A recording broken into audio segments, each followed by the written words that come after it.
Hello guys, this is KTB Vlogs or TBZ Production here, as I'm back here on my vlog channel here, as see by the title and the thumbnail, of course. As in this video, I'm actually going to be doing a remastering of talking about the Mortal Kombat series. I did talk about Mortal Kombat, I think it was Mortal Kombat Trilogy, the first 3 games. So as in this big video, I will be talking about the history of all the Mortal Kombat games, including the new game as well. Even so, I had never played MK1 right now because I don't have a PS5. I will be talking about it in this video. So we'll be talking about all the Mortal Kombat games as brief summary of the games and everything and all of that. And complete. So because the last video I did was me talking about Call of Duty. And I know the Mortal Kombat birthday had just passed on the 8th. So I was kind of late to doing that. But, as I'm glad I'm actually getting these discussion videos out now. So you guys actually enjoy some new content on this channel. So, yeah. Of course, as before we get started, hope you guys enjoy and enjoy this video. Alright, so my history of Mortal Kombat, and I'll give you guys my brief history. I did talk about it before in the Mortal Kombat 1 discussion video. And my history of Mortal Kombat, how I discovered Mortal Kombat, was in March of 2000. So in March of 2000, my brother had the the N64. So as during this era, we still had the what's Nintendo 64, and I think we had the PlayStation 1 as well. And I think that was it. It was those 2 consoles. Because I know PlayStation 2 didn't come out until October of that year of 2000. So in March, one day, I watched the Mortal Kombat movie. It was the first Mortal Kombat movie, and then I think they showed both movies. I think they showed the first movie, and they showed Annihilation, and then I think it was on TNT, or I think it was TNT.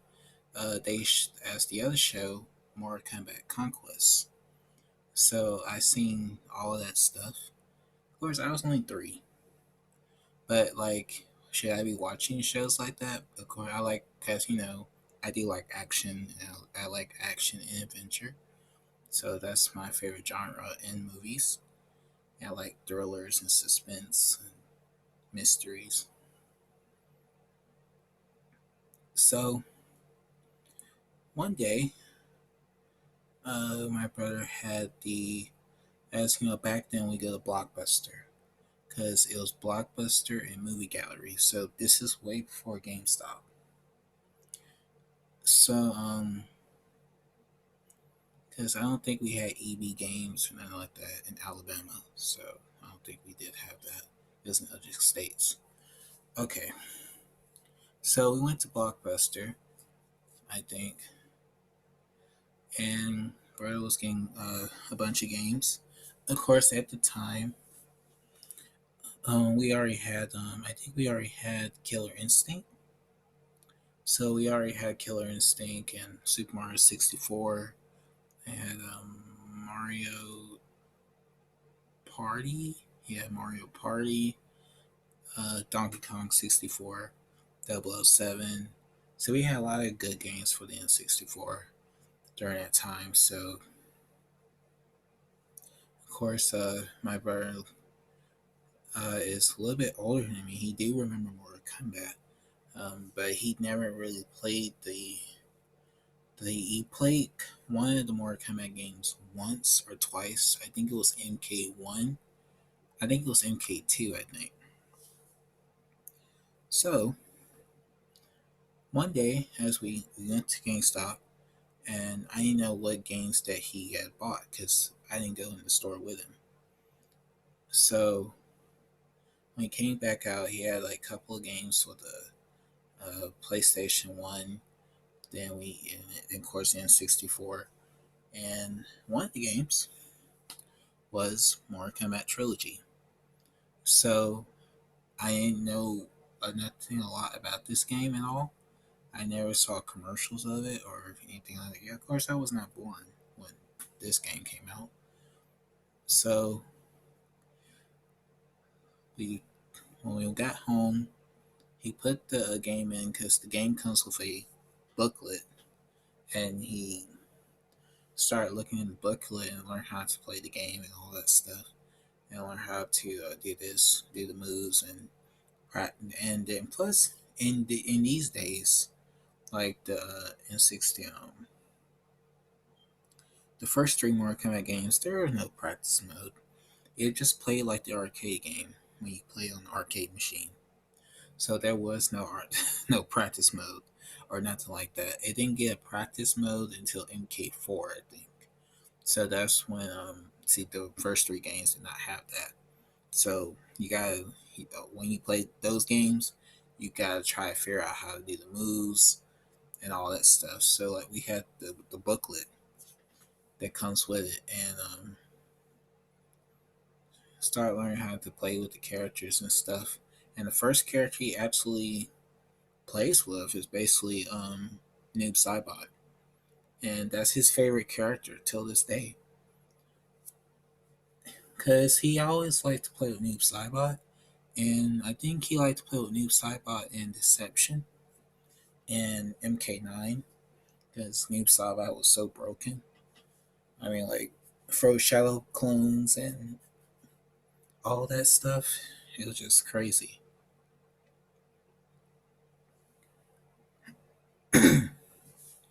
So yeah, I was kind of like wow, like it was just ridiculous, like how yeah play with those characters and stuff like. And so for that time period, Mortal Kombat Trilogy was the first game we ever played of Mortal Kombat, and that was the ultimate game to play. So like he did get MK4, and he did get Mythology Sub Zero, but his favorite game will always rely back to Mortal Kombat Trilogy. And of course, I always love this dragon logo on the screen because the original classic logo of Mortal Kombat was always the best logo. This is my favorite logo always. I don't like how the dragon looks so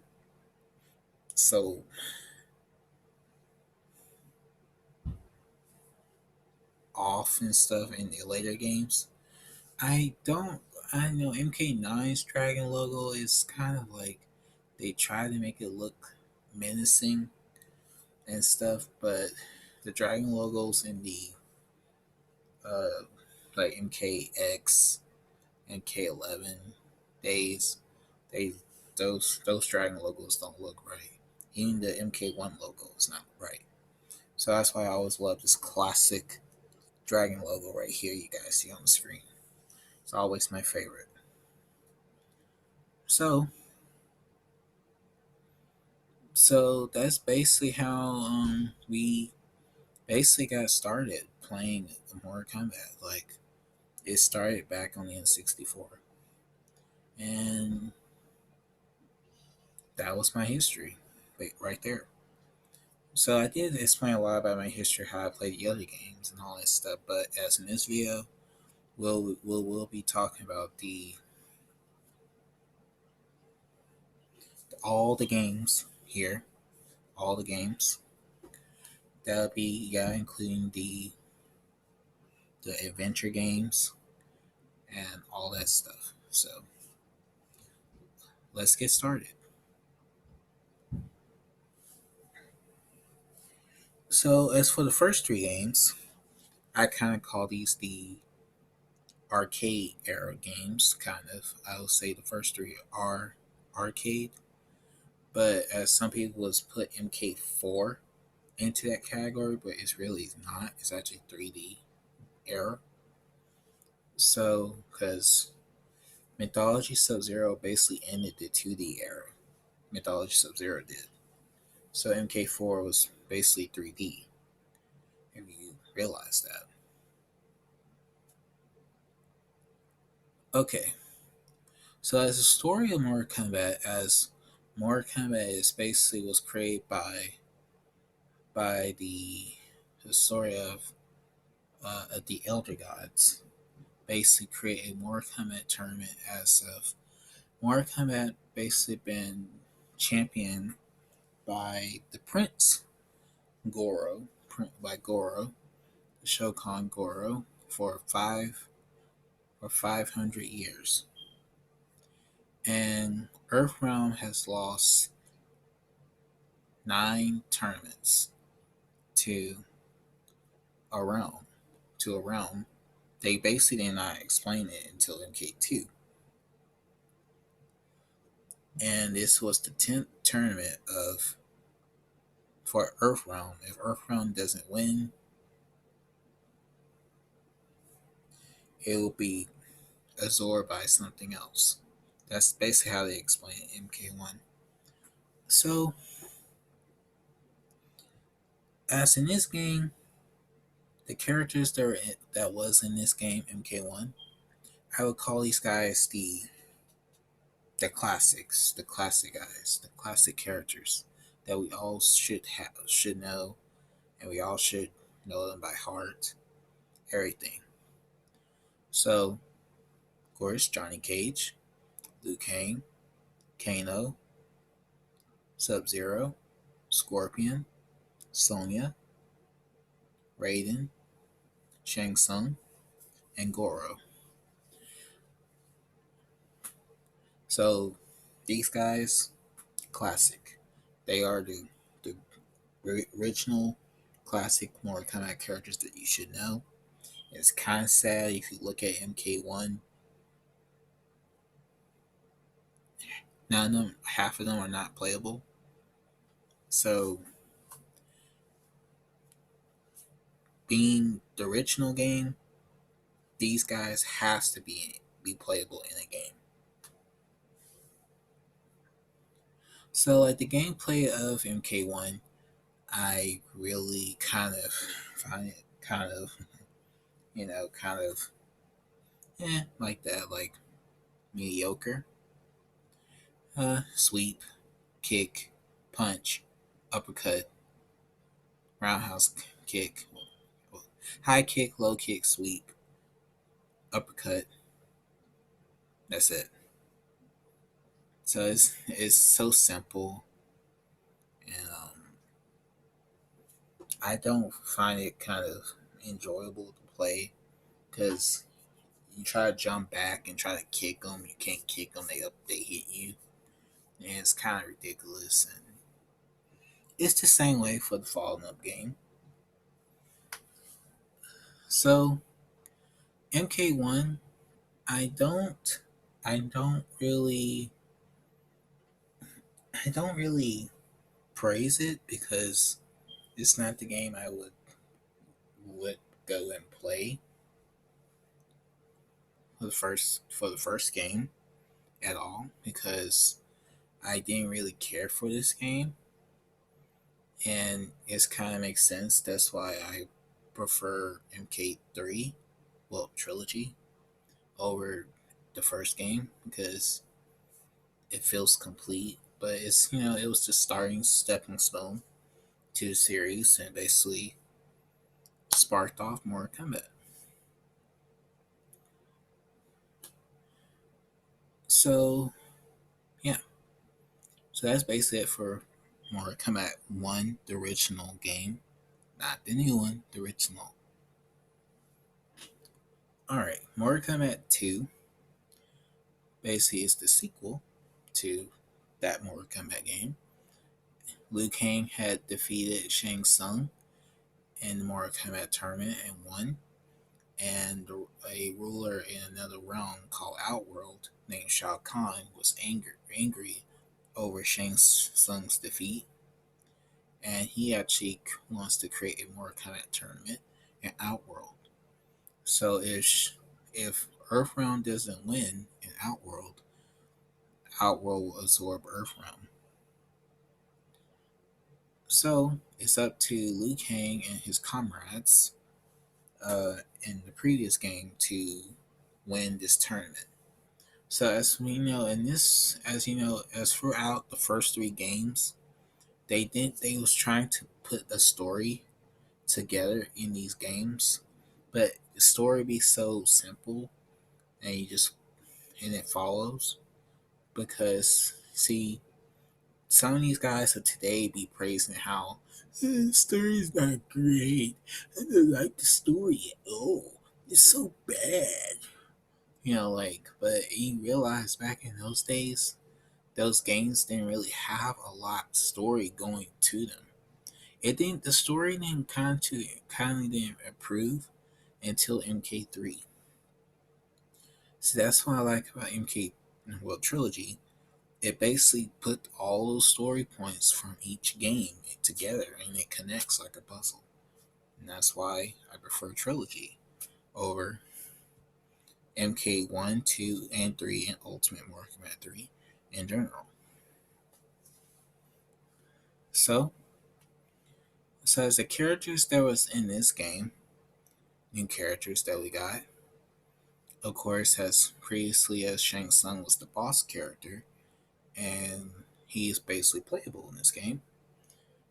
So you have Jax, Kung Lao, Reptile. Actually, was a secret character you play against the MK1. Um, Baraka, Kitana, Molina, Kintaro, and Shao Kahn. And Jade and Smoke. I think because Jade and Smoke were secret characters. And Noob Saibot. Alright, so of course the characters that was in the previous game, they were here. And what I like about in these older games, I love the music. I mean, the music was amazing. I love the stage music. I mean, great music. A lot of great music. It was perfect. Like every stage was the music. Oh my gosh. That's what I like about the older games because the music is so memorable and you just enjoy it. And that's what I love about it.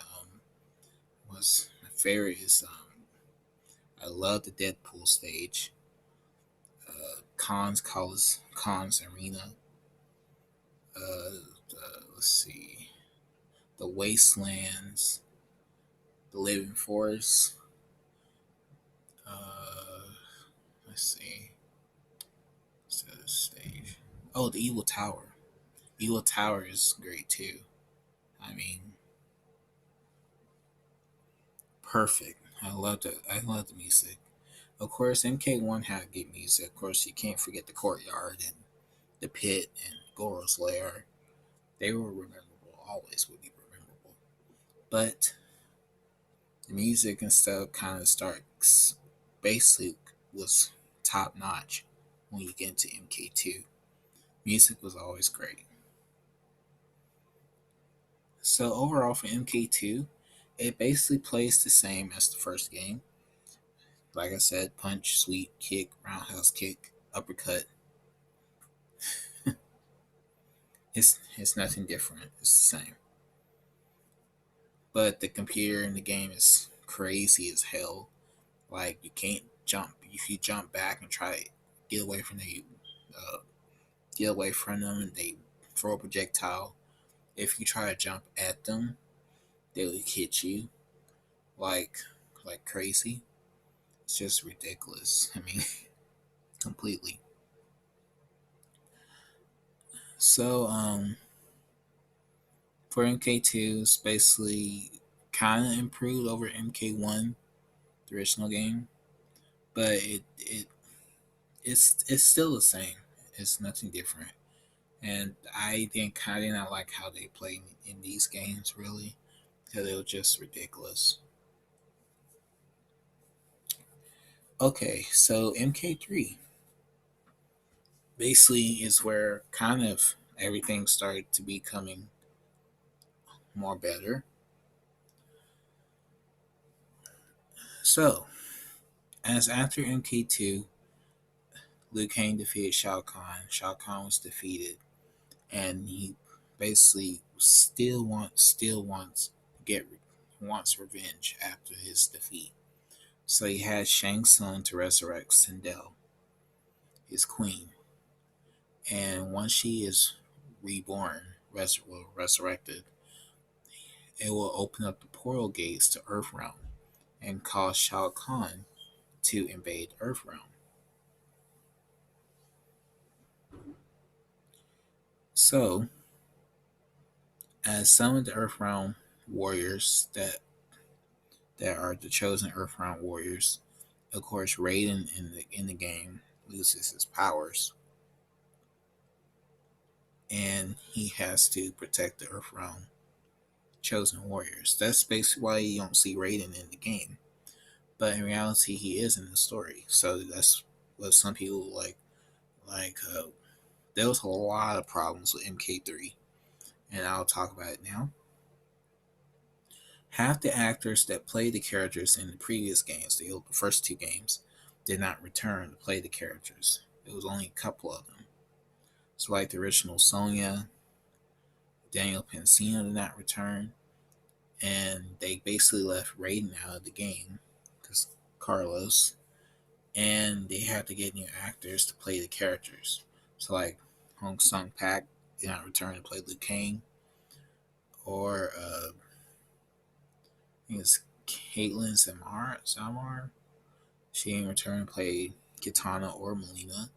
So they basically went and got new actors to play the characters and stuff. So that's basically what was the problem with MK3, because during that time there were other games coming out at the time. I think it was Tekken, Primal Rage, Killer Instinct. Basically, a lot of new fighting games coming out at the time, and they want they want to make it a more Kombat game, and they basically just throwing it out at you. But the production of MK3, it was rough, but in the end, the game was updated 3 times. Get it? And so, what made me disappointed about the original MK3? There was no Scorpion.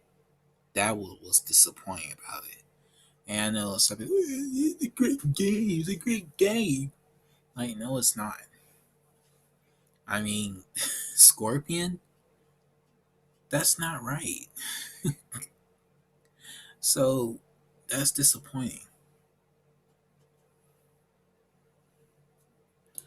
So, they had to update the game like 3 times. Second time was Ultimate Mortal Kombat 3. They added the ninjas. The third time was Trilogy. So as we now get into Mortal Kombat Trilogy now, all the characters were there, all the ninjas, all of them were there. They brought back Raiden, they put Baraka in the game, they had Johnny Cage, and they had all only there was only 2 new ninjas they added was Ermac and Rain, because Noob and Smoke was secret characters in MK2, and they became fully playable. They added another female ninja was Chameleon. Um, but she's only on the N64. She's not on the other version. They had the male Chameleon PlayStation version. And then they was trying to add like the classic looks of the other characters like Raiden, Kano, Jax, and Kung Lao, but I guess that's what they would have done if the original actors that played them, because Raiden, Carlos Mencia was still playing Raiden in MK in Trilogy. Uh, but not on his versus picture. It's not him on the versus picture when you play the 2 player mode.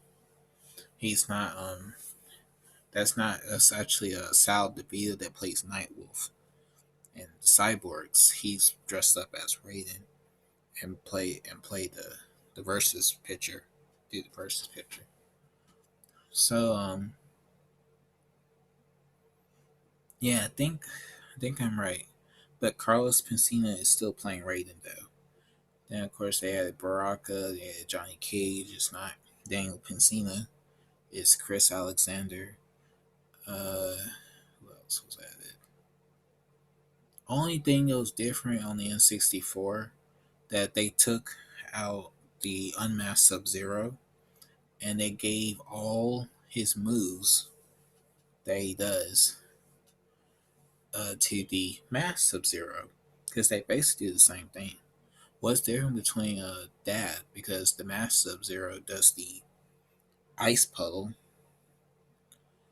and the slide and the ice clone, while the other Sub Zero, the unmasked, does the ice shower and all that stuff.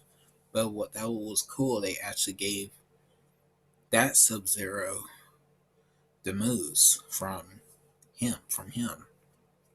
So that was kind of cool. Like I like that was kind of pretty nice that you did that. That was pretty good. But as some people say, why is there two smokes? And I was like, I don't know either. And plus I don't get why Smoke is a secret. He's not a secret anymore if he's playable. So that's what I'd be getting. So yeah, it is kind of confusing. Because the only thing is different between the N64 and the PlayStation, the N64 plays closely like the arcade. It's quick, it's fast, it's not slow. Um, it loads pretty good. While on the PlayStation, you gotta sit there for 5 minutes to wait for for a match to start. Now, like, what the fuck? I'll never forget those days. It was crazy. Because see, my brother wanted to play Mortal Kombat Trilogy again, but he actually got the PlayStation version as well because he sold the N64 version, just gave it away until finally after what, man, I think I bought Mortal Kombat Trilogy in 2016, and he was so surprised that I actually bought that game again because he was just so excited because that's how long we never played that game. It's been like 16 years from 2000 to 2016, the N64 version. But the PlayStation one, we had it for only 2 years, but it got broke. But like I said, I preferred the N64 because I love that version more than the PlayStation because it's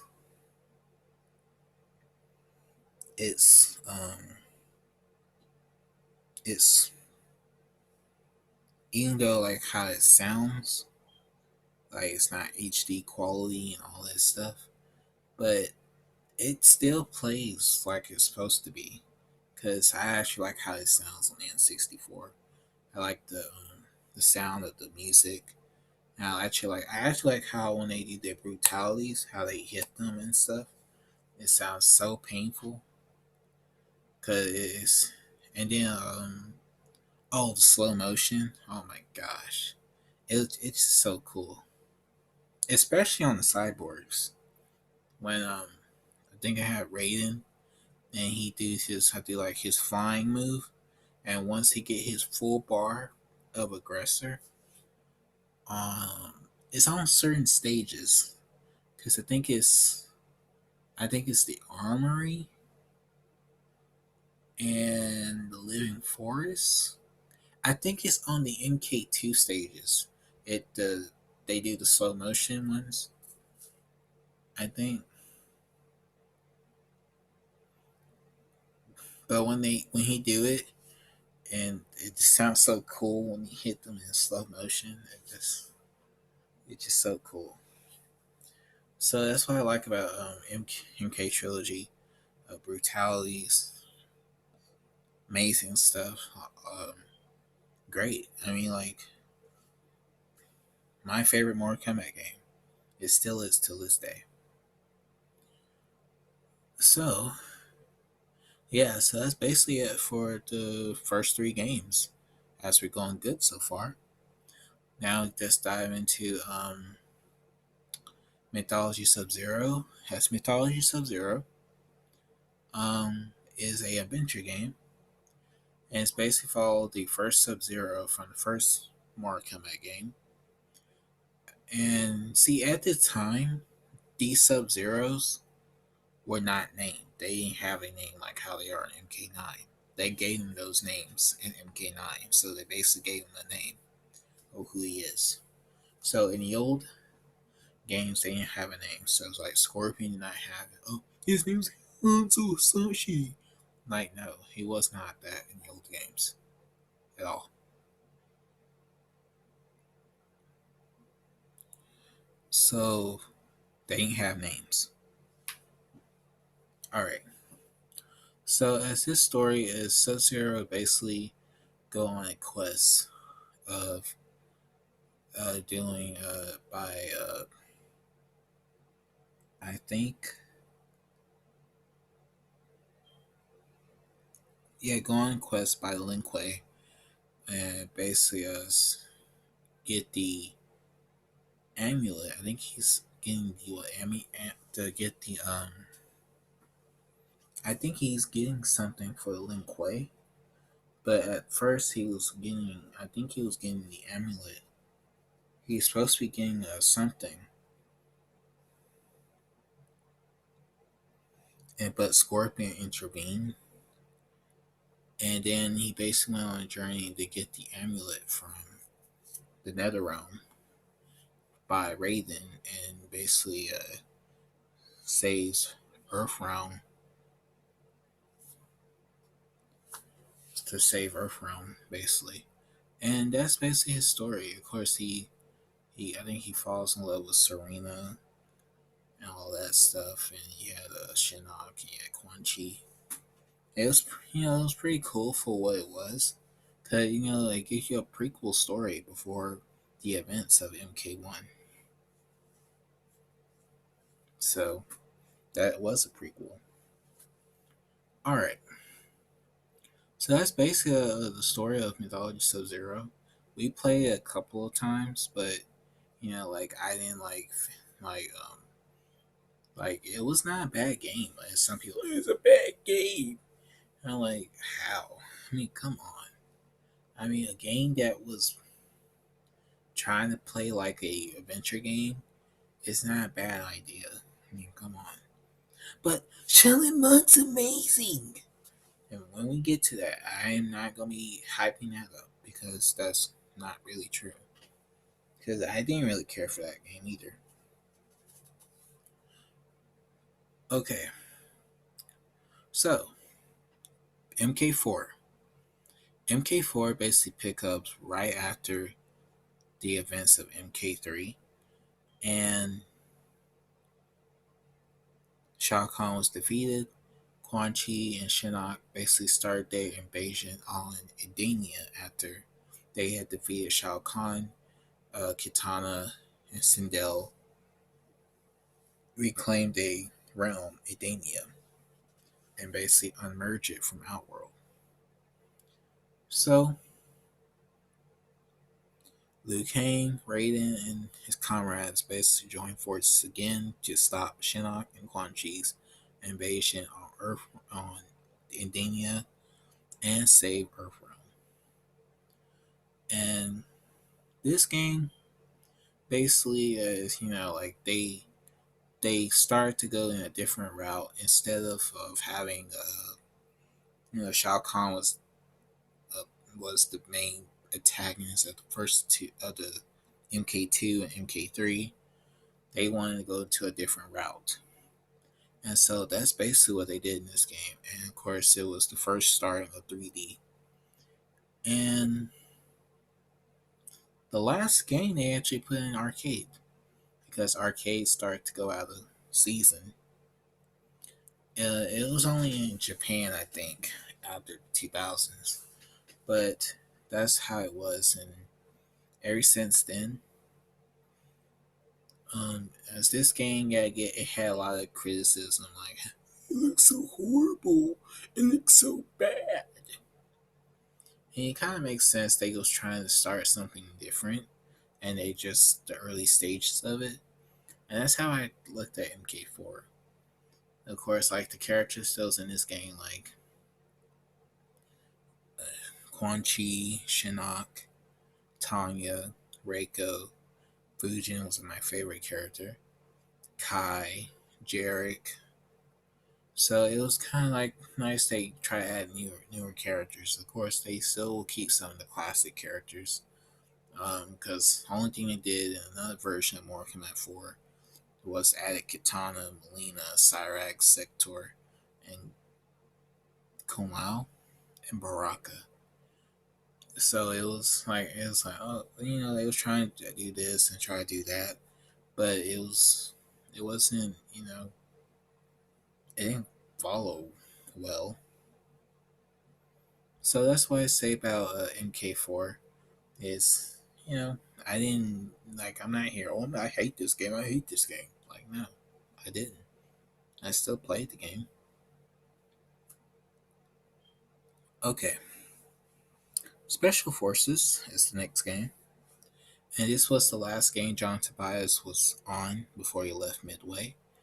And so Special Forces is basically the prequel before the events of MK1. Of course, Jax and Sonya basically tracking down Kano and all that stuff, and basically trying to stop the Black Dragon Clan. And that was basically the whole story of that game. And it's another adventure game. That's all it was. Just like Mythology Sub Zero's. It was basically an adventure game. So, yeah, it was not much to talk about that game because that's all it was. So, Mortal Kombat basically took a break, I guess, in some cases because, well, since MK4 was the last story add-on game. So now we get into the era that I kind of played the most, and actually, because the only thing from that era that I remember me playing was MK4 Trilogy and Mythology Sub Zero. So I played those three. So I never played Special Forces, so that doesn't mean I hate the game. Like, I hate the game. I hate the game. Like no, I just never played it. All right, so we get into the era that I grew up the most on. And that is, of course, the PlayStation 2 era, the Xbox era, all the above. All right, starting with Deadly Alliance, of course, as this game came out in 2002, and the story is basically right after the events of MK4. As in that game, Scorpion found out that Quan Chi killed his family and clan. It wasn't Sub Zero at all. So he basically wants his revenge and chasing Quan Chi throughout the Netherrealm. And of course, as it leads to that, Quan Chi escaping the Netherrealm and going to Outworld and partner up with Shang Tsung and create the whole team, the Deadly Alliance. So they started to go after their enemies, basically taking out Shao Kahn, then killed Liu Kang, and basically created and found out the history of the Dragon King's undefeatable army and taken souls and put them inside the undead corpse. So, as Raiden in the previous game, MK4, was an elder god, but he basically stopped his status and wants to come back to Earth and help and stop the Deadly Alliance. And that's basically the story here. So as in this game, they what shocked me was when they killed Liu Kang. I mean, I'll never forget this. I was what, 5, and I was crying. I'm not lying. I was crying when I saw that intro when they killed Liu Kang. I was like that. Like I couldn't believe it. Like, but you never thought that would happen though. That what was shocking about the whole intro. But I love the intros of those games because it's memorable and it's always memorable to me. So the gameplay of Deadly Alliance basically kind of improved over the previous games by learning how to do combos with special moves and do all that stuff. And so it was trying to be like Tekken at the time. I think it was Tekken 4. And Deadly Alliance was trying to be like that game. So I think that's what it was trying to be like. But it was kind of cool to learn how to do cool little combos and with the characters. And it was just perfect. And so I like, and then plus the stages was 3D, and it was kind of cool to walk around the whole stage and do all that. So it was kind of nice. Like that's what I like about it. Like they start to improve on on that. So went fully 3D was kind of cool.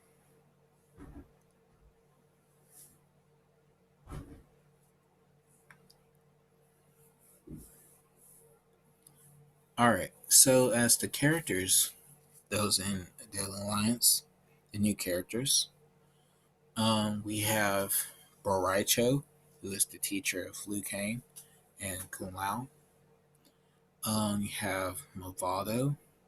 He's a member of the Red Dragon Clan, the enemies of the Black Dragon Clan. You have Su Hao, who's part of the Red Dragon Clan. Got Kenshi, he's a blind swordsman. Let's see. Natara, she's a vampire. You have Frost, who is the student of Sub Zero. And you have Li Mei, who is the the character. I think she's from Outworld. Let's see. I'm trying to see if I got all the characters here. I think I got them all. Yeah, because half the other characters. Let's see. Yeah, I think it's Draman. Yeah, Draman is a demon from the Nether Realm, and Moloch. He's the only demon from the Nether Realm. Okay, then you got Blaze. It was only in MK2. Then you have then you have Mocap, Carlos Benzina.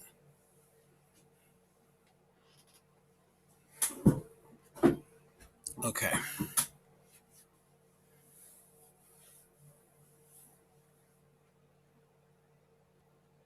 so yeah, all these characters that appeared in this game, like it was kind of cool. They tried to add new characters and stuff, and during this era, a lot of people hate on these characters like Suhao, Draman, Moloch, Boraicho, hate on a lot of them, and it's just so sad. I mean, completely.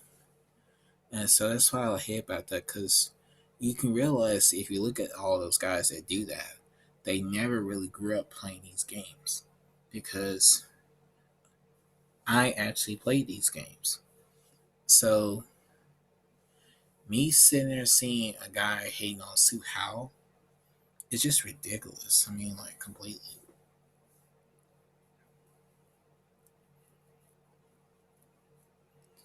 So overall for Deadly Alliance, it was the starting point of the whole PlayStation and Xbox era, and it kind of improved over the later games. And that's what I kind of like about that. It was the stepping stone to the other games. All right, so next, my favorite game, Deception. Of course, Deception basically picks up at what happens after the events of Deadly Alliance, and it was up to Raiden to battle against Shang Tsung and Quan Chi. And the fight was basically was out overpowered. As of course, Raiden was overpowered by both of them, and then the Deadly Alliance betray each other, and of course, comes in the basically those the oh my god, the overpowered boss in this game, Onaga the Dragon King. Basically, a lot of memories me fighting against him. I mean, shit. I mean, Moloch was not bad in Deadly Alliance. Like, I can easily get through Moloch without any problem, but Onaga? Ridiculous. It was like only three characters you can use to beat him easily with. And it's crazy. It's, I mean, it was just ridiculous.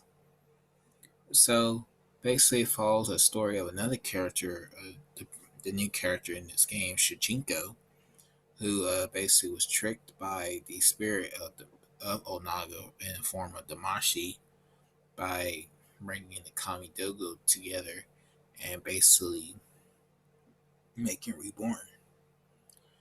And so it's basically it's up is other characters don't really know who's the real threat in the whole realms and all that stuff. And of course, Raiden got corrupted when he sacrificed himself, and that's how it was. Like Onaga was the basically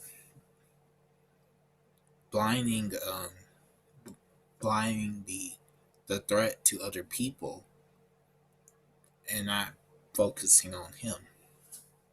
So that's how it was. Like that's what Deception kind of feels to me like. It feels disappointing because that's what I kind of feel about it. Because the heroes are not facing the real threat; they facing each other.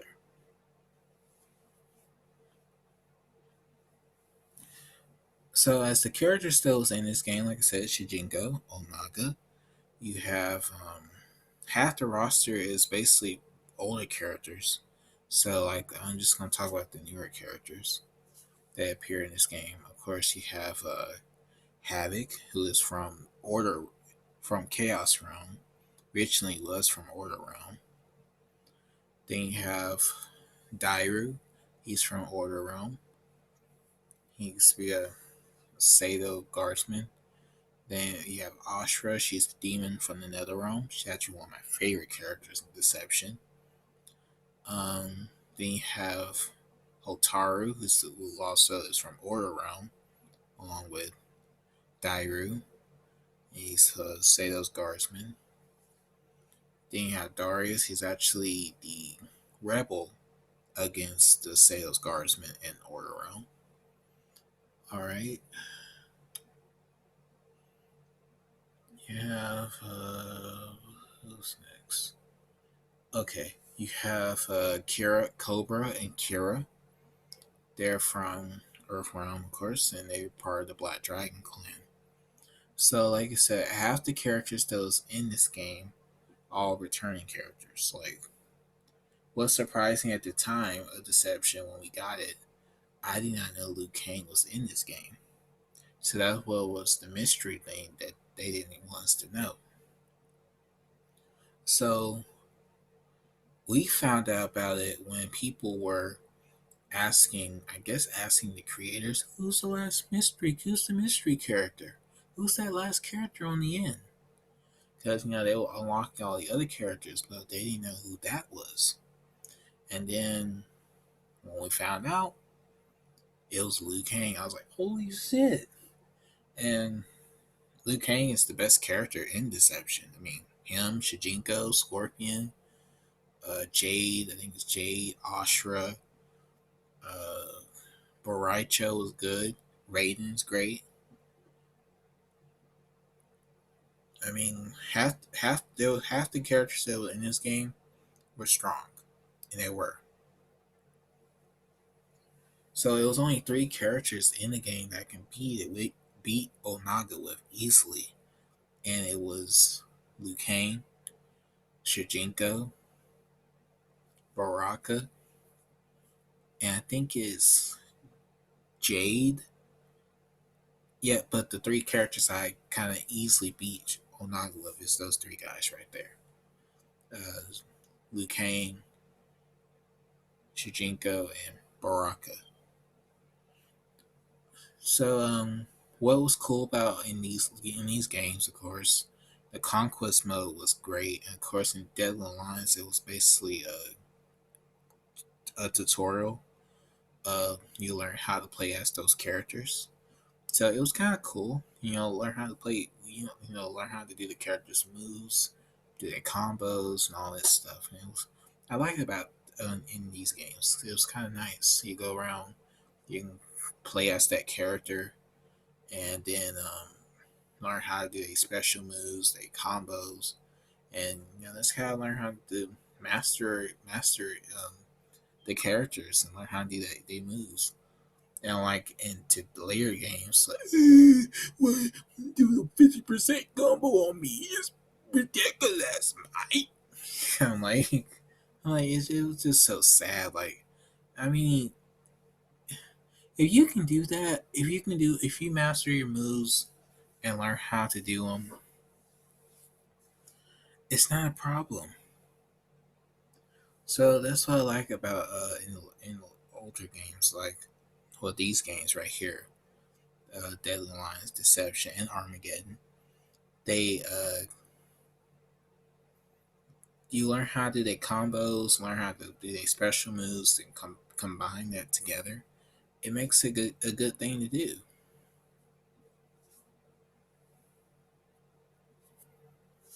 Okay, so what other things in this game? I think it was the chess combat, puzzle combat was fun too. See, I like a lot of the good mini games and stuff in the games. Like you go play that, and you can play a lot of that stuff all day, especially going into the conquest mode and go around the realms and all that stuff. It was great. I mean, like all I need right now is basically get the PlayStation 2 because I actually have Deception right now. I actually did rebuy those games. So all I have to do is get a PlayStation 2 and just have fun playing those games. I mean, like, it'd be great. So that's what I like about that. Okay, so next game in 2005. So, like I said, Deception is my favorite game. Love it. So, next game is Shaolin Monks. And this game is basically a retelling of the first Mortal Kombat 1 game all the way up to Mortal Kombat 2. So it's basically retelling the events of the first game and the second game.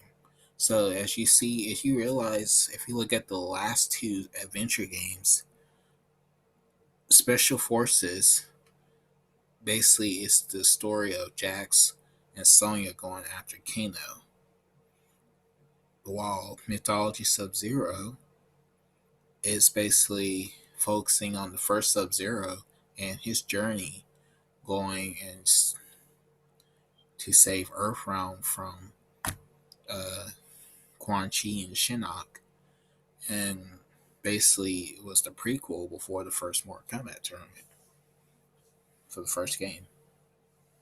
So that's what I like about that. Like those games basically connect to the story. They are not they're non-canon. They're not part of the story. They're not part of the real story. Really? So Shaolin Monks, I only played a couple of times, and I kind of just stopped playing it. And at the time when Shaolin Monks was out, we were playing God of War. So it was not. It was basically was trying. It was trying to be like that. Cause that's what it was doing. It was trying to be like God of War at the time. So that's why it's kind of like a game that's trying to be like something else. That's all it was doing. Of course, a lot of people, this game's amazing. It's the best game. I'm like, well, I didn't I didn't really care for it, but it was not. I was not hype or excited about it, and that's how it is sometimes. Because I wasn't really excited for the game at all. So that's all it was. It was another adventure game, and it was just that. Okay, the next game is Mortal Kombat Armageddon that came out in 2006, and basically was the ending story of the original Mortal Kombat series. As your after of Deception, of course, it's kind of surprising like how the characters are still alive, like Onaga and all that. So it's kind of weird. But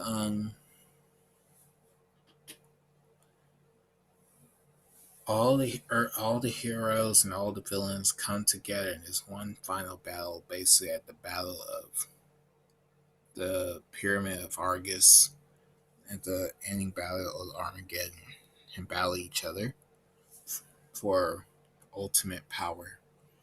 And basically, Apocalypse.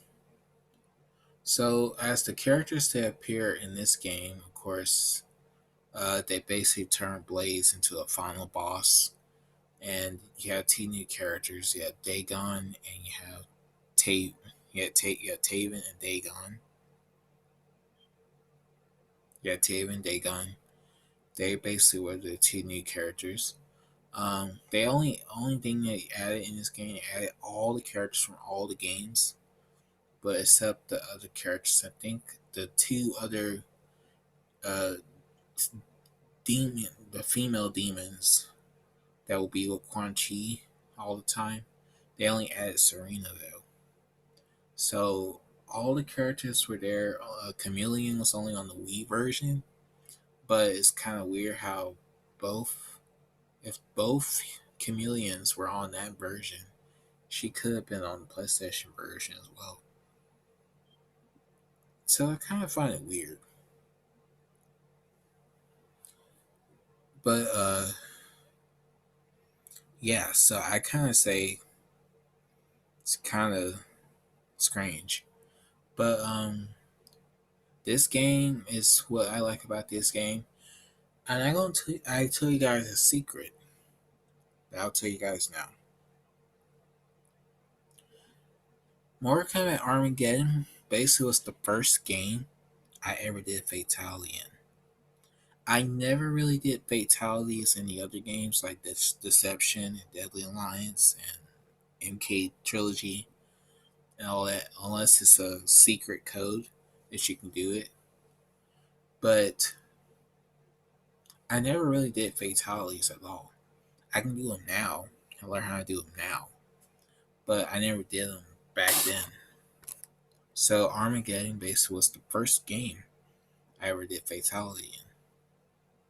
Not like death traps like that. No, I'm talking about like the custom fatality system. So that's kind of one secret you guys not know. But as overall for the game, I do enjoy the gameplay of it, and I kind of like the other modes. Like the conquest mode was fun, and then of course, he had the mode of combat that was great too.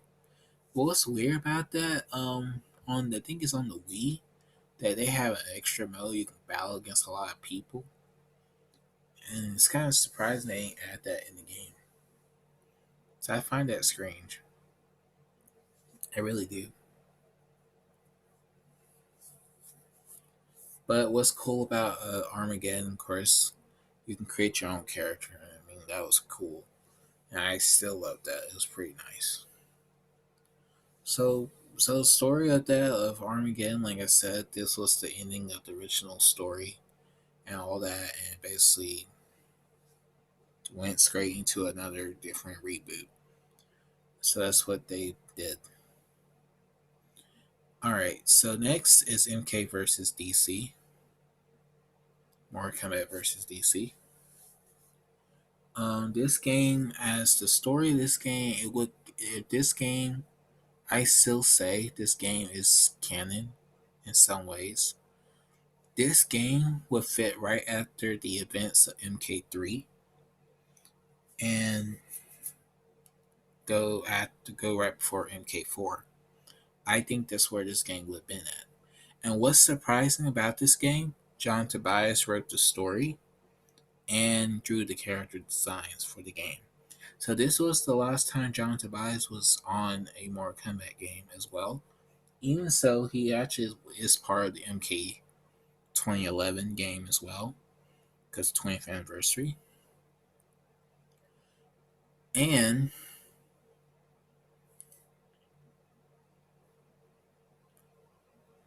it's a great crossover. So as the story of this, of course, Mortal Kombat and DC Universe crossover game because they defeat their enemy, their big bad enemy, and they cause a ripple of yellow energy called Rage to spread across the universes and possesses its victims and make them go insane and angry and mad and basically create a whole creature called Dark Khan. So for this game, I love playing this game, especially playing with Batman. Batman was so fun to play with in this game, and everything else about it, like I just love it. Like it was cool. Like like because I always thought like Killer Instinct versus Mortal Kombat would have been perfect, but it's kind of cool. You have Batman fighting Scorpion and Raiden fighting Superman. Like it's cool, a cool idea. Like something you can think of and you never thought they could do it. And that's what's crazy about it. So I love MK versus DC. I know a lot of people, it's bad, it's a bad game. But how is it so bad if you sitting here playing it and calling it trash? That's not right. So like I said, I enjoy MK vs DC. And of course this was the last game Midway released before they got bankrupt. And then we kind of came with the whole starting point of the NRS era. So let's begin. Of course, we at the 1 hour mark. I even look at my timer and did not notice that. So,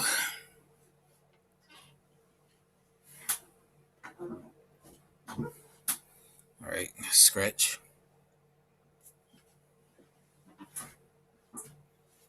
All right, here we go.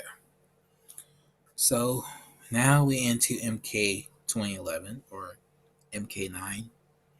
Basically, as the beginning of the story, of course, Raiden and Shao Kahn were the only two left that survived the Battle of Armageddon.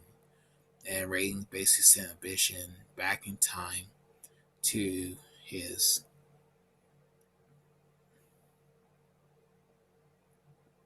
past self and basically create a whole new timeline and basically try to reinvent the events of the first Mortal Kombat, second, and third game. And it did not end very well. And it was kind of bad in some ways. Like everything was so wrong.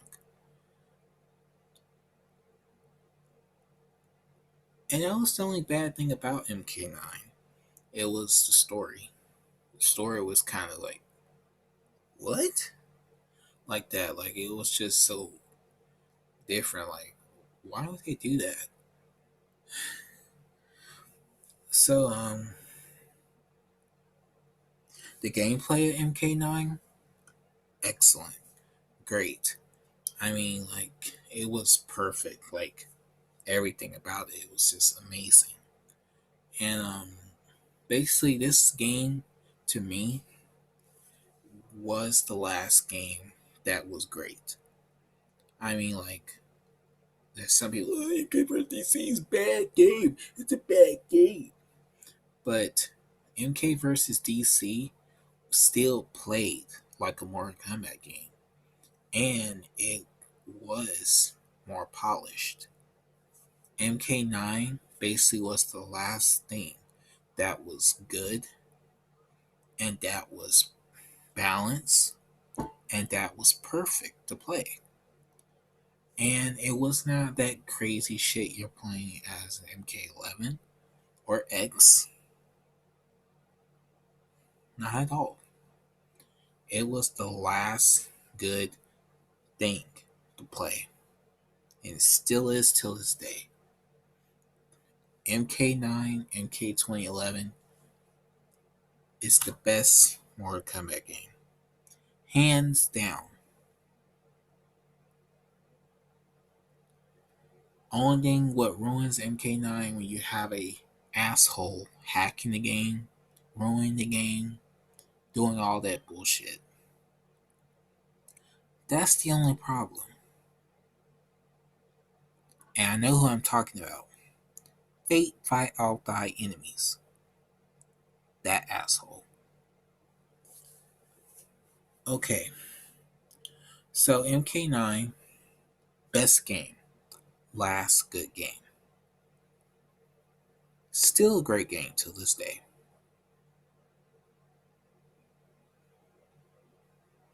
Alright?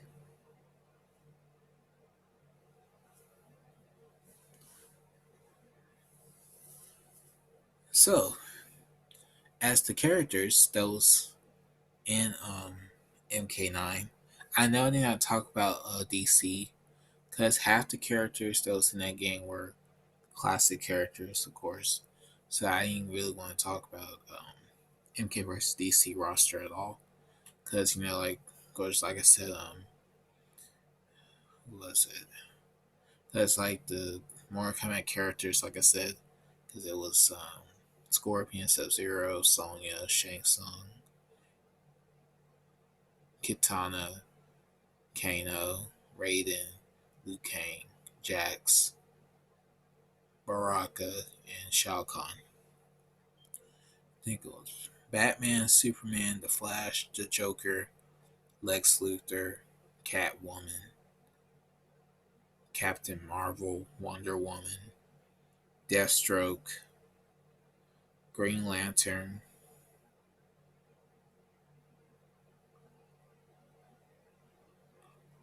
and Darkseid. So it was like I said, like half the characters were classic MK characters, and half the Justice League, not all of them, but the main three Justice League. Well, the main top three is Batman, Superman, Wonder Woman. So I kind of call those the top three Justice League, even though the Flash is part of the Justice League. All right, back to MK9. Only thing that was missing from MK9 was Motaru. He was the only boss character that was missing. He was the only one that was missing. They did not add the female chameleon or the male chameleon at all. We did not have what's his name? I think that was it. But like the boss characters, like three boss characters that we didn't get Motaru. Motaru's the only one that was missing. Guest characters, at least in MK9, it was just two. It was not five or six or eight or 10 like the next two games. Kratos fits more combat because he really does. And I kind of like that. It was kind of cool. Freddy, not really. But he actually was a good character to play with, though. But the other character, like Rain and Kenshi and Scarlet, Scarlet was just the red ninja character they were supposed to add it in the old games. And Rain, of course, he has to be there because he's part of the original ninjas, so he has to be there. But it was just Chameleon, the female Chameleon, and male Chameleon, and Motaru was the only three that was missing. All right, so MK9, like I said, great game. The story mode was bad, but the gameplay was great. All right, as follow MK9, of course, you have Injustice. Basically, was the starting series for following up the league of MK versus DC. It basically was the stepping stone from the next stepping stone from that. So I'm not going to talk about it much, but it's part of the MK universe, kind of. It actually is. All right, so we go into MKX, and MKX. Oh my God, these memories. MKX's story follows the events of what happened in MK9 Netherrealm and base Earthrealm, caused havoc and everything. Shinnok escaped the Netherrealm and wants revenge on the Elder Gods. Basically, the beginning was good of the story mode. The beginning of it, I'm getting a lot of MK4 elements there, but it didn't follow that after that. You got this whole stupid the Kombat Kids that shit, and it just ruined the whole game. And I'm not lying, it really did. Half the characters that we like are dead. And that's sad. Only thing, yeah, you got correct, yeah, Scorpion got his revenge on Quan Chi. I mean, come on. That was the only thing that was correct. But everything else was wrong. And don't get me started with Melina. Devora killing Melina, that was wrong. Even Baraka, too. So dumb. I mean, I'll never forget that shit. And you have a character beat the living crap out of Shinnok. That is wrong. I mean, the whole story was stupid. It basically was some guys on the Combat Cast basically made a whole stupid ass story of a wannabe Sonya and Johnny Cage beating the living shit out of Shinnok. That's just so bad. Like I said, the story was stupid. It was dumb. I mean, completely. I would. I mean, like, it's just so wrong. I mean, completely wrong. Okay, I'm trying to get done with this video so I can end this. Okay, MKX, the gameplay of this game, like, there was only certain characters in the game I can play as. I think it was his Scorpion and his ninjutsu. variation, Melina her piercing variation, Raiden his Thunder God variation, and I think Quan Chi and his source. I think it's sorcerer variation. One of them. It's one of them. Shinnok. I think it's an imposter variation. I was good with. Yeah, I think it was the imposter one.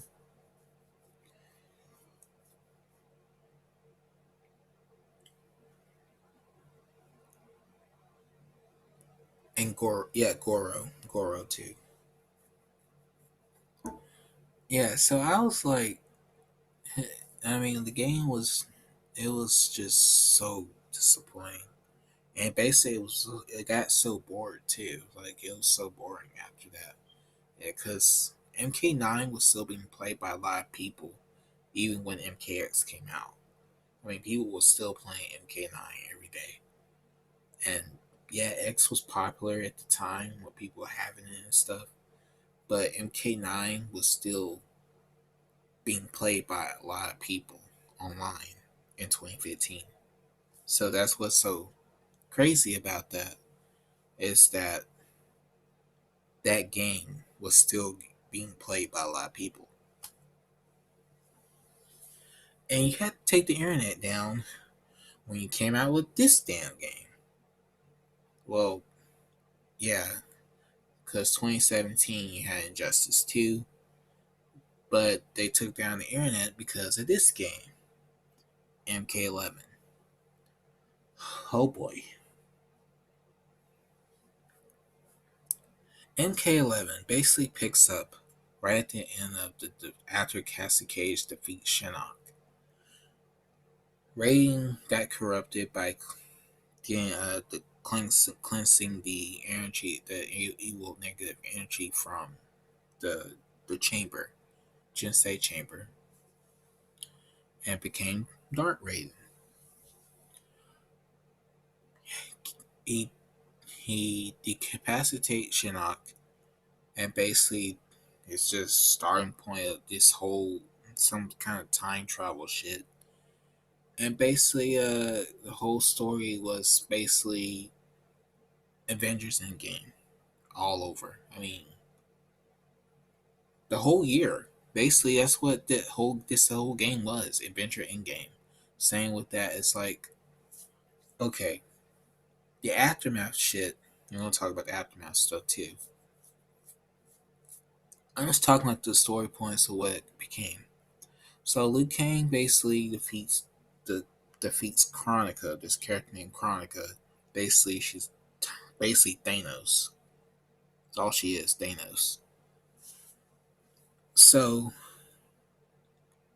wants to erase people and call it the new era, all that shit, and basically manipulating the characters, messing up time, make messing up the realms, and destroy timelines, and basically go crazy and go corrupted, and erase everybody. I mean, like completely. So that's why, like I said, it's just so dumb. Okay, then aftermath. Aftermath is like Infinity Ward. The movie before Endgame. So Infinity War is basically well, Aftermath story was basically Infinity War. Instead of being part of Endgame, you have that after the story element of that game of that movie, and basically have it twisted all up. Instead, you have Shang Tsung basically being like Loki at the time, kind of is being like Loki. And I was thinking like Shang Tsung is. I was thinking the whole entire time when I saw the aftermath story. See, I watched it before I even played it, so that's what's crazy about the shit. And like Shanks, I know Shanks not gonna betray him. And I'm like, yep, I was right. Then y'all they destroyed Sindel's story, everything. Like it was just ridiculous. Only thing that saved that game, the aftermath story, in reality of it, it was Fujin. Fujin was the only reason I wanted to play MK11, and it was true. Fujin and Spawn was the only two characters that I actually want to play MK11 with, and they were the only characters that I would play in MK11. Reason I know Scorpion. Oh yeah, Scorpion. But I play with Scorpion too. But people were bitching about people playing with Scorpion all the time because he's too strong. He's too overpowered. Oh my god, he fixes frame data. Like, I mean, like it was just ridiculous. But like I said, the whole aftermath thing, and basically as a following up with MK, the new game, both their endings and aftermath are canon. So basically, you sitting there saying it's a reboot, and it's not a freaking reboot. It's a fucking sequel. So AK1 is not a reboot. It's a damn sequel. And people still confused like, no, it's not. It's a reboot. No, it's not. It's a sequel because Liu Kang is still Fire God in the in the game, and then he ain't. He's. It's not a re. It's not a reboot. It's a sequel. Oh my god! But like I said, for MK, like I said, X and 11 were kind of boring. If you know, like, because it was not a lot of things you can do. Like MKX only had what test your might, test your luck. The little towers, premier towers. Then you have what is it?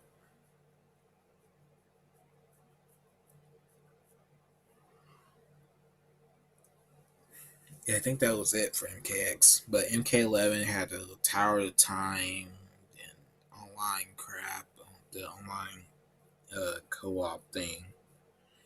They and of course they had the crypt. But the crypt was almost like how it would have been for Deception. But if it did follow that for the next game, but it didn't, that's what people kind of got disappointed by. All right, now we finally at the final game. Man, hope you guys enjoy this video. I've been talking a long time now. All right, we're now here at MK1. Has a lot of people bashed on this game ever since it came out. It's only been what 2 months, a whole half a month now, and this game is getting hate on every single day by assholes and stupid people that buy the game and bash on it. Like I talked about in my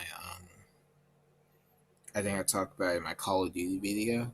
They'll bash on every single game that comes out every single year, but they are the jackasses that buy the game and play it and only do it for attention and make up a false uh, lie saying the game is trash, is garbage, is bullshit, and all that stuff. And that's what they do. And see, I kind of start researching why you see stupid fake people like Fate, Fight All Die Enemies, uh, Brush Poet, Uncaged Games, Dynasty. They all a shield. Okay, I'll tell you guys what a shield actually is. Now I'm going to explain this to you very easily because it's true.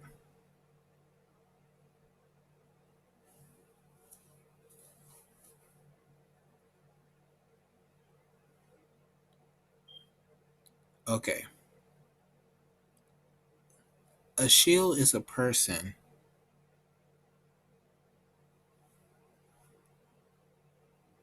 that preys on the game and saying they like the game,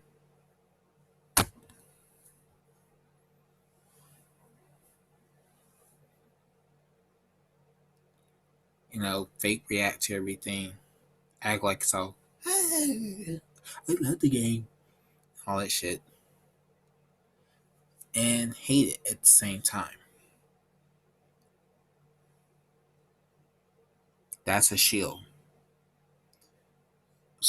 So, seeing those guys that's praising this game and hating it, that's a shield.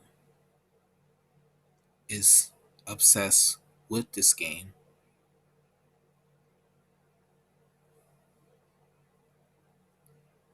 and hates it.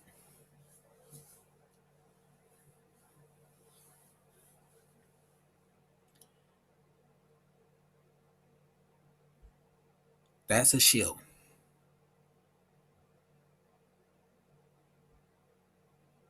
Now, I let you guys sink that in. That's what they do. So you look at all those channels that I just said, that's what that's what a shield does. And you kind of see I talked about MKX and MK11 for a brief second, but that don't mean, oh, I hate the game, I hate the game. No, I didn't like the story. That was the problem. It was basically trying to be something that is imitating something, especially MK11. I mean, Avengers, Endgame, Infinity War. Come on, I saw that miles away. So, the story of MK1 basically, Liu Kang wants to create a whole universe of having nothing but peace, and wants the realms to be at peace and safe. So he has a tournament created. He created a tournament, create a more combat tournament with Outworld, and wanted to compete for basically for peace and harmony.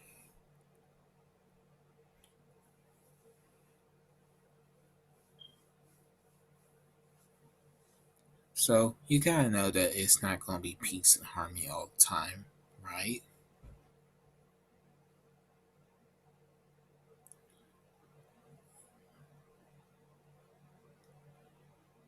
So basically, Shang Tsung is basically visited by someone he doesn't know, but I do know who it is, and promise him power and sorcery magic. Same with Quan Chi as well. And Liu Kang needs to save his realm and save the realm of Outworld against the whole timeline thing. And of course, you find out that the other Shang Tsung from MK11, his ending, like I said a while ago, both of their endings were canon. So that Shang Tsung basically is the villain of the whole story. Reason why I'm not talking about all the other characters that was in the story, but I'll talk about the points of this story that makes me kind of so disappointed, and I actually am disappointed about it. You have okay, you got one thing correct in this, and one thing I could find out that what I said in the MK1 discussion video I did two, I think MK1 discussion two, when I was talking about Fate File Die Enemies, is that the game is a sequel to MK11. It's not a reboot. So it's not a reboot. It's a sequel because Liu Kang is still Fire God. Then you got Shang Tsung from the other timeline. That's that is canon. So it's a sequel. Okay, you have Shang Tsung Quan Chi. Yeah, the Deadly Alliance. There's no Onaga. The whole Dragon Army thing could have been for Onaga. I mean, it's right there.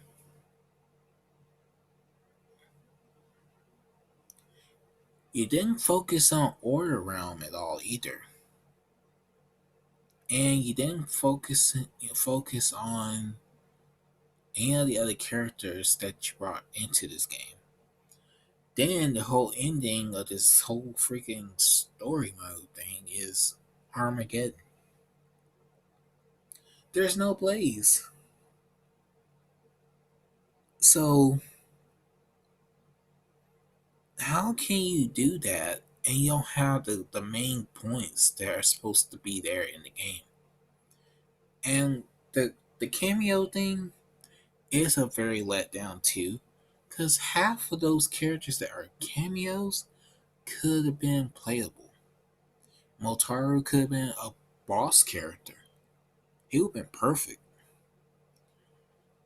Goro, then you could have had the characters they have as cameos. Jax, Sonya, and Kano are supposed to have been playable from the start. They're supposed to have been playable. Seeing Serena, Darius, Shijinko should have been playable as well. You could have had the whole story of deception. Ashra is a playable character now in the game, and Natara is too. But all those cameo characters, like the Scorpion cameo, the Sub Zero cameo, the Kung Lao cameo, they shouldn't have been cameos. They are already playable. So why would they be that and you got them playable in the game? Like I said, it's not right. If they could have created a one versus one, then you have a two player versus two player, two versus two. That's what they should have did. But like I said, like that's what happens when you got Shields begging for another Mortal Kombat game. Then when you get it, you trash mate and all that shit and bitch about the game. And that's what they do. It's crazy. So I'm glad I'm not like that. I'm glad I did not buy the game, and I'm very happy that I did not get it. But it's disappointing though. Very disappointing.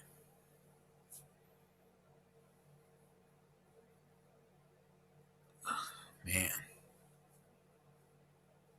I mean like seeing Natara again and Ashra, it was nice. Havoc, nice. But you should have did more with them. That's what I was thinking. Like Ashra chapter section was great. Her story part in the story mode was great, and she could have been more in it. I find it weird. Okay, so when they went to Outworld, Sub Zero and Scorpion, Sub Zero, damn, Scorpions, Sub Zero, and Smoke just chilling.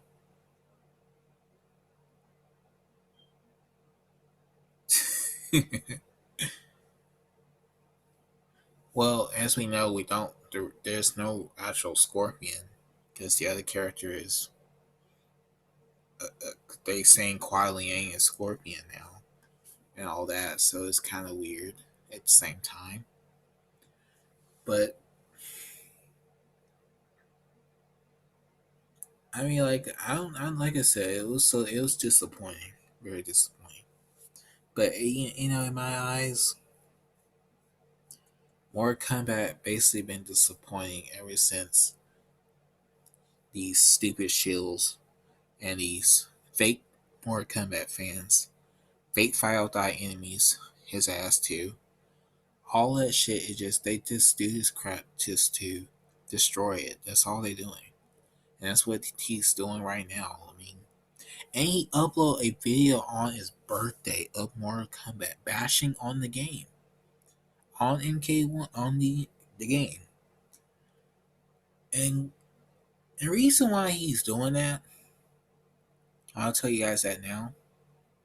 Because he get his ass kicked in the game. I mean, people are wrecking his ass all over online. And that's why he's sitting there every single day. It's trash, mate. It's trash, mate. The big, it's trash, mate. I can't do a combo, mate. This player won a finish, mate. I mean, completely. Like, he just sitting there doing that shit every single day. Hating on MK, Mortal Kombat every single day. And it's no lie. It's ridiculous. I mean, every single day. I mean, every video, every live stream. It's trash, mate. I mean, every day. It's sad. But like I said, this game, MK1, it is a disappointment to me. It is. But I'm not sitting here every day hating on the game, bashing on it, or doing anything like that. Because I realized what it was trying to do, but they could have waited till next year. And that's why I was thinking, like, why so soon? Because these shields, the his ass fate, all those guys. We want another more Kombat game. We want another more Kombat game. Originally, it was not meant to be more Kombat. It was supposed to be Injustice. But those guys begging for another more Kombat, and they had to change it, and that's what happened. So, like I said, like buying characters and all that stuff, like this is why I said it's just disappointing. And they'll buy the game, bash on it, hate on it. Then next breath, you want to say, I hate this game, but why did you buy it?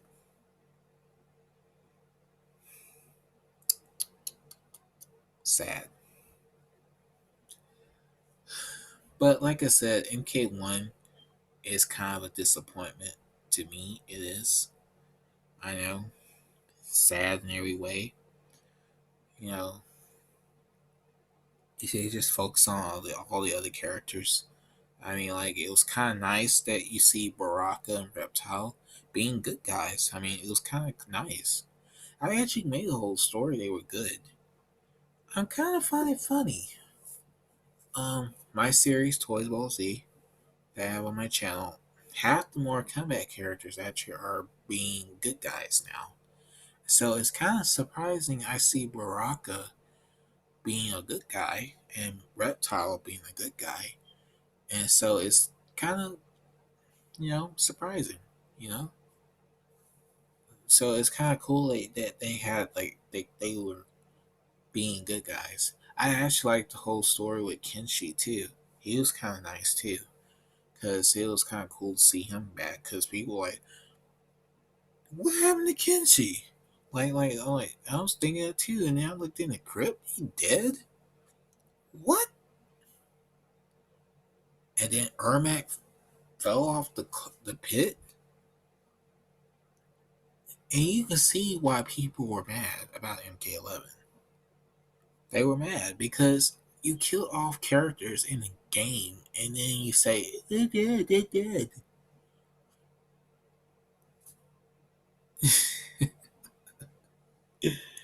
Oh man. But that's how it was. Like people were very happy that they brought Kenshi back. And it was kinda cool. And he actually was pretty cool to watch see gameplay of because he's actually a pretty cool character to play with. If I actually play MK1, if I ever get it, I really don't want to get it. It probably would be Ashra And it probably will be Lee May. Lee May is actually pretty fun to play with. Because my friend said Lee May is a great player. I think it was her, Reiko, Ashra. Nitara was fun too. Nitara is actually fun as well. And especially Melina. Because a Lossy Girl asked me that if you ever get the game, you should really play with Melina. I mean, like, that's what she actually said. But like, yeah, it would be kind of, yeah. I would play it one day, but like right now, I'm not worrying about the game really, because you know, I'm not really worrying it, not really caring for it right now. But like I said, would I ever have it one day? Yeah, but that's what it is. I mean, completely. So guys, MK1, yeah, it has problems. It's only been hate on by a lot of people, bashing on it. And you find another definition of a shield. So, a shield is a obsessed person that preys on something and hates it at the same time. That's a shield. But standing and all that crap, like it's just random people making up stupid shit and calling people that, and technically hate on the fact how the characters look and all that stuff. And I mean, it's just crazy shit. I mean, you gonna hate on a game, and what's crazy, you buy 5 different copies of the fucking game.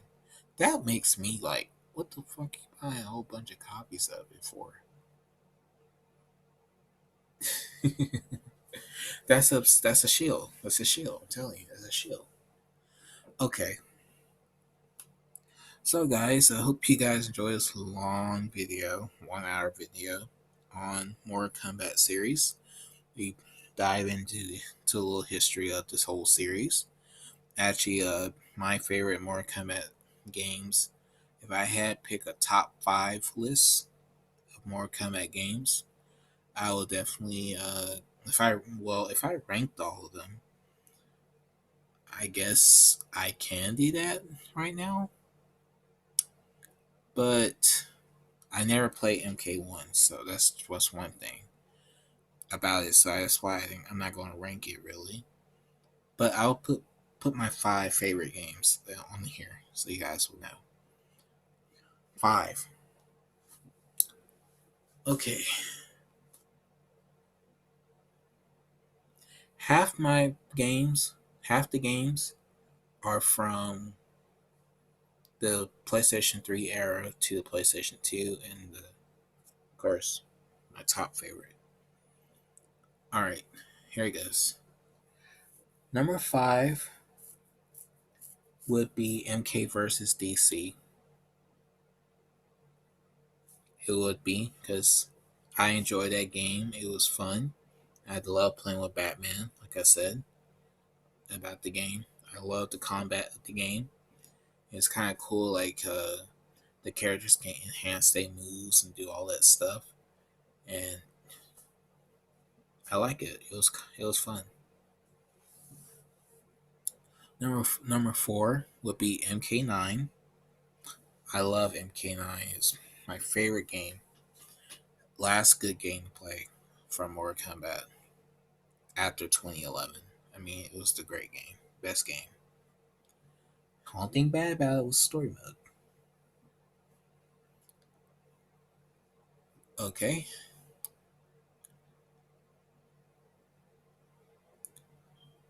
number 3 would be Armageddon.